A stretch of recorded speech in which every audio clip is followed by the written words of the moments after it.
সবাই নিশ্চয়ই খুব ভালো আছেন। তো প্রায় দেখছি আমার ভিডিওর নিচে কমেন্ট আসছে, দাদা আমি শেয়ার মার্কেটে ইনভেস্ট করি, ট্রেড করি, আমার লস হয়, যাই করি। তো ব্যাপারটা হচ্ছে গিয়ে অনেকের কাছেই এই ধারণাটা নেই যে শেয়ার সেল করেও প্রফিট করা যায়। মানে এই নয় যে শুধুমাত্র কিনলাম বেচলাম তাতে আমার প্রফিট হলো, উল্টোটাও করা যায়, মানে বেচে কিনে, মানে ফার্স্ট আপনি বিক্রি করবেন, তারপর কিনবেন, তার মাধ্যমে প্রফিটটা করা যায়।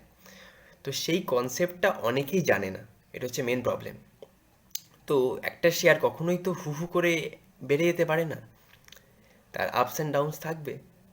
তো আপনি যদি ভুল সময়ে কেনেন তাহলে নিশ্চয়ই আপনার লস হবে।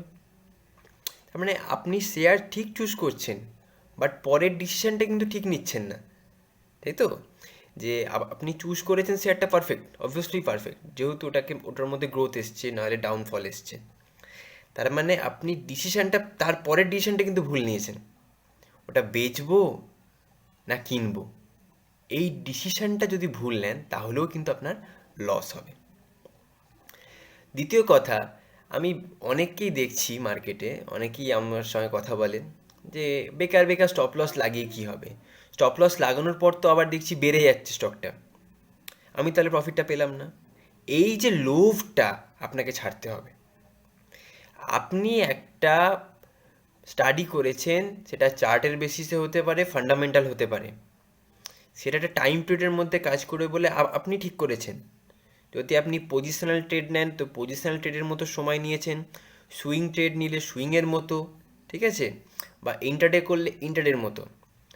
যদি আপনি সেই টাইমের মধ্যে আপনি যে টাইমটা ধরেছেন, সে একদিনে বাড়বে কি দুদিনে বাড়বে কি 7 দিনে বাড়বে কি 15 দিনে বাড়বে, আপনার যে কনসেপ্ট আছে সেই লজিক যখন কাজ করেনি, এবং আপনার যে লস খাওয়ার যে ক্যাপাবিলিটি ছিল সেটাকে পার করে গেছে, আপনাকে সেল করতে হবে, আপনাকে সেল করে দিতে হবে বা আপনাকে কিনে নিতে হবে, ঠিক আছে? এই দূরে যদি আপনি করতে না পারেন সময়ে, তাহলে কিন্তু আপনি প্রফিটে থাকতে পারবেন না, কোনো দিনই থাকতে পারবেন না, কোনো দিনই না। এখানে যদি আপনি ডিসিপ্লিন ওয়েতে যদি কাজ না করেন, ইনডিসিপ্লিন ওয়েতে ইনকাম করে থাকেন বা করছেন এখনও, মার্কেটও আপনার কাছ থেকে ইনডিসিপ্লিন ওয়েতে টাকা নিয়ে চলে যাবে, কিচ্ছু করতে পারবেন না, কিচ্ছু করতে পারবেন না। আপনি যদি নিজেকে বেশি চালাক মনে করেন এই মার্কেটে, এটা সবচেয়ে বড় বোকামি। তো আমার জীবনে প্রথম যেদিন আমি ট্রেড করেছিলাম, তখন যেভাবে আমি ট্রেড করতাম এখন কোনোটাই করি না, সেইভাবে আমি কখনোই করি না। কেন করি না? প্রথম যেদিন আমি আমার ডিম্যাট অ্যাকাউন্ট খুলি এবং আমার ট্রেডিং স্টার্ট করি, সেদিন একটা স্টেট ব্যাংকের একটা, মানে কোর্টে একটা কেস চলছিল স্টেট ব্যাংকের, সম্ভবত ওটা জিন্দালকে নিয়ে। তো সেখানে জিন্দালের কাছ থেকে কিছু টাকা পেতো হয় তারা। তো সেখানে কোর্টের রায়টা পজিটিভলি যায়। তো সেই দিনকে শেয়ারের প্রাইস প্রচুর বাড়ে। তো সেইখানে আমি প্রফিট করি, ভালো প্রফিট করি, অলমোস্ট বলতে পারেন 7 to 8% ওয়ান ডে, একদিনেতে। ইন্টারডে তো মানে ভালোই ব্যাপার, 6x যদি লিভারেজ থাকে, লিভারেজ নিতাম আমি তখন প্রথমে ইনিশিয়ালি। তো প্রচুর টাকা প্রফিট হয়। পরে আমি ওই নিউজ বেস ট্রেড করা শুরু করি। পরে বুঝতে পারি যে নিউজটা পাবলিশ হয়ে গেছে, সেই নিউজের বেসিসে যদি আপনি ট্রেড করেন, আপনার কপালে দুঃখ আছে, সত্যি দুঃখ আছে। তো যথারীতি যা কামিয়েছিলাম তার থেকে বেশি আমি খুইয়ে বসি। তো মার্কেটে ম্যাক্সিমাম লোক করে কি, ওই নিউজ বেস ট্রেড। মনে রাখবেন, আপনার আগে ওই নিউজটা অনেকেই জেনে গেছে। আপনি কোনো নিউজ জানতে পারছেন মানে আপনার বহু আগে সেই নিউজ জানতে পেরে গেছে, এবং আপনার কাছে কোনো খবর আসছে মানে সেই খবরটা খবর নয়। আমি বারবার বলেছি, আবার আগেও বলেছি, কখনো কখনো সময় শেয়ারের রেজাল্ট, মানে Q1 Q2 Q3 Q4, এই 4টে কোয়ার্টারের যে রেজাল্ট বেরোয়, তো যে কোয়ার্টারের রেজাল্ট ভালো হওয়া সত্ত্বেও শেয়ারের প্রাইসটা কমে গেছে। বিকজ তারা জানতো, যারা যারা ইন্টেলিজেন্ট প্লেয়ার, তারা জানতো যে এইখানে কেন প্রাইসটা বাড়তে পারে, অনেক দিন আগে জেনে গেছে তারা। আমাদের ইন্ডিয়াতে ইনসাইডার ট্রেডিং মানে বন্ধ আর কি, মেনলি লিগালি স্টপড, বাট ব্যাপারটা হচ্ছে কি, সেই যে কোম্পানি আছে সেই কোম্পানির সিইও আছে, ম্যানেজমেন্ট আছে, তারা তো জানতে পারছে জিনিসটা। তো তারা কি করবে, তারাও তো নিশ্চয়ই পারচেস করে রেখে দেবে সেই শেয়ারটা, তাদের তো একটু প্রফিট দরকার একটু বেশি করে। তো তারা যখন এই কাজটা করে, তারা ডিরেক্টলি করে না, ইনডিরেক্টলি করে, তো তখনও কিন্তু এই রিস্কটা হয়ে যায়। কিরম রিস্ক হয়ে যায়, প্রথমে দিতে দেখছেন প্রাইসটা বাড়ছে, হু হু করে বাড়ছে, কেন বাড়ছে আমি বুঝতে পারছি না। কিন্তু যখন আপনি জানতে পারলেন ও বাবা এত প্রফিট করেছে কোম্পানিটা, আপনিও কিনে বসলেন ঝপ করে, মানে আরও বাড়বে আরও বাড়বে, অলরেডি সেই প্রাইসটা আপনার শেয়ারের প্রাইসের মধ্যে চলে এসছে, আপনি লেট করে ফেলেছেন, আপনিও বসে থাকলেন হ্যাঁ বাড়বে বাড়বে বাড়বে বাড়বে, ব্যাস তখনই প্রাইস ডাউন যাওয়া শুরু করলো। লো বাবা এ তো স্মল কারেকশন, কিন্তু আপনার যে স্টপ লস ছিল সেই স্টপ লসটাকে হিট করে দেবেন, আবার যাচ্ছে উপরে। এটা হচ্ছে বেসিক জায়গা। সো এই বিশেষ কিছু কারণের জন্য আমি নিউজ বেস ট্রেড করি না পার্সোনালি।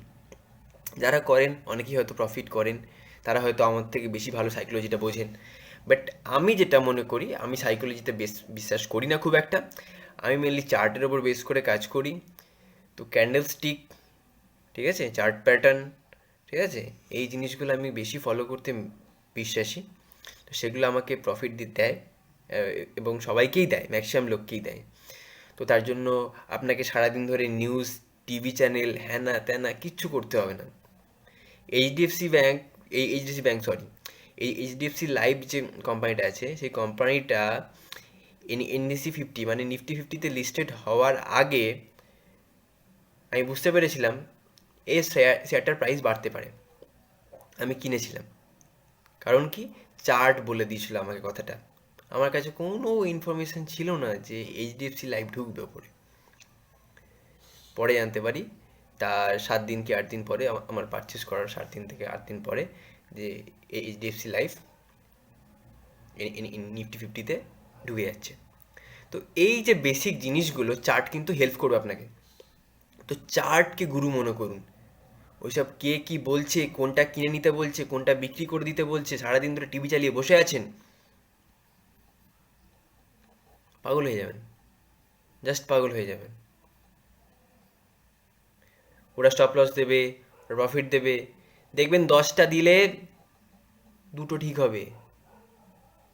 আপনার ওই 2টো থেকে সেই পরিমাণ প্রফিট তৈরি করার মতো ক্ষমতা আপনার নেই, এটুকু বিশ্বাস করুন। নিজে স্টাডি করুন, নিজে একটু পড়াশোনা করুন।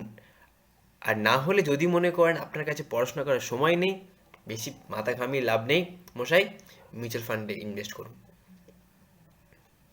ইনভেস্টটা করুন অবশ্যই। ট্রেডিংটা আপনি পার্ট টাইম করবেন কি করবেন না সেটা আপনার চয়েস, বাট ইনভেস্টমেন্ট আপনাকে করতে হবে মশাই। ইনভেস্টমেন্ট যদি না করেন, কি করবেন জানেন, সারা জীবন ওই এলআইসি করে যাবেন, ওই এলআইসির 9%, 10% এগুলোই নিয়ে যাবেন। ওখানে যে 2%, 3%-এ যে কতটা চেঞ্জ আসে আপনি ভাবনা চিন্তার বাইরে, কতটা টাকা ইনকাম করা যায় এক্সট্রা, ঠিক আছে। তো বেশি মাথা ঘামানোর দরকার নেই, যদি মনে করেন আপনার কাছে সময় নেই, একদম মাথা ঘামাবেন না, ইটিএফ কিনে বসে থাকুন, প্রতি মাসে একটা করে ইটিএফ কিনুন। একটা বলছি মানে আপনার যা টাকা থাকবে সেই অনুযায়ী, তো ইটিএফ কিনে বসে থাকুন, দেখুন তার থেকে কত বেশি পাচ্ছেন প্রফিট, সিরিয়াসলি বলছি আপনাকে। তারপর তো আমি অন্য ফান্ডের কথা বললামই না, তাই না। তো বেসিক জায়গাটাকে আপনাকে বুঝতে হবে। সবাই বলে যে শেয়ার মার্কেট ধসে যাবে, শেয়ার মার্কেট রিস্কের জায়গা, হ্যান ত্যান, টাকা লস হয়। আরে একটা শ্রেণী তো কামাচ্ছে, কী করে কামাচ্ছে, ইনভেস্টমেন্ট। তারা ট্রেডিং করে ইনিশিয়াল ক্যাপিটাল তৈরি করেছে, ঠিক আছে। তাদের কাছে কিছুই ছিল না, তাদের কাছে সেই স্কিলটা ছিল। আপনি চাকরি করেন, আপনি ব্যবসা করেন, সেই টাকাটাই ইনভেস্ট করুন। ইন্ডিয়ান ইকোনমিতে ইনভেস্ট করছেন আপনি, যখন আপনি কোনো একটা মিউচুয়াল ফান্ডকে নিচ্ছেন তার মানে আপনি আপনার মানে ইন্ডিয়ার যে ইকোনমি সেখানে আপনি ইনভেস্ট করছেন, আপনি আপনার ট্যাক্স সেভ করছেন। এগুলো হয়তো, ঠিক আছে, এগুলো একটু নিজেকে জানতে হবে, তবে হবে।